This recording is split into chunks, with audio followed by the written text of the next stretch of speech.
घोटकी में पीपीज़ हारी कमेटी पारां मच कचहरी कोठाई वई। रेलवे स्टेशन भरिसां पीपी हारी कमेटी जे अॻवान अब्दुर्रहमान शेख जे उताक ते मचायल कचहरी में सिंध जे नालेवान सुगड़न डोर बेत ऐं सिंगार ॿुधाए वठण खां वाह वाह कराए छॾी। जॾहिं त सुगढ़ मच कचहरी मुख़्तलिफ़ सियासी समाजी अॻवाननि पीपी ज़िले घोटकी जे जनरल सेक्रेटरी सिकंदर अली लाखो, इतलात सेक्रेटरी अब्दुल मजीद लाखो, रईस अकबर दायो, साफ़ी जबार महर, यूनुस भुट्टो ऐं ॿियनि वॾे अंग में शिरकत कई। अवामी आवाज़ टीवी सां ॻाल्हाईंदे संदन चवणो हो त सिंध जी सखावत हज़ारे साल क़दीम आहे, जंहिंजी शादी मोहन जो दड़ो ऐं मुंबल जे माड़ी मां निकिरंदड़ नवादरात आहिनि। हुन चयो त सिंधी क़ौम मोहबत कंदड़ ऐं महिमान नवाज़ आहे। सिंध जूं ओताकूं हिकु भेरो ॿीहर आबाद थी वियूं आहिनि। प्रोग्राम थियो आहे उहो असांजो आवाज़ आहे त सिंधी माण्हू हर फ़िरक़ो छॾे करे पंहिंजे हक़नि लाइ जाॻी थिया आहिनि।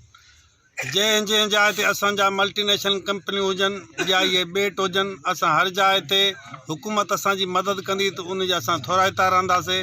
त हर हिकु माण्हू जेको आहे वचन करे थो त पंहिंजे धरती ऐं पंहिंजे हक़नि जी हिफ़ाज़त जे लाइ मैदान ते निकिरंदा ऐं एके ऐं ॿधी जो सबूत ॾींदा। आवामी आवाज़ जा बि असां शुक्रगुज़ार आहियूं, जिन टाइम ॾेई करे असांखे जेको आहे त इज़त बख़्शी। असां सिंध जा जेके बि वसीला आहिनि, असां हर वसीला ॿेट हुजनि या कहिड़ी बि शइ हुजे, असां उन जा जेके हक़ फ़बाइण ॾींदासीं। जेका वफ़ाक़ वलार करे थी पई, इंशा अल्लाह ताला उन्हनि जा ख़्वाब चिकनाचूर थींदा। ॿेटनि ते जेको वफ़ा कब्ज़ो करे थो उहो असांखे नामंज़ूर आहे।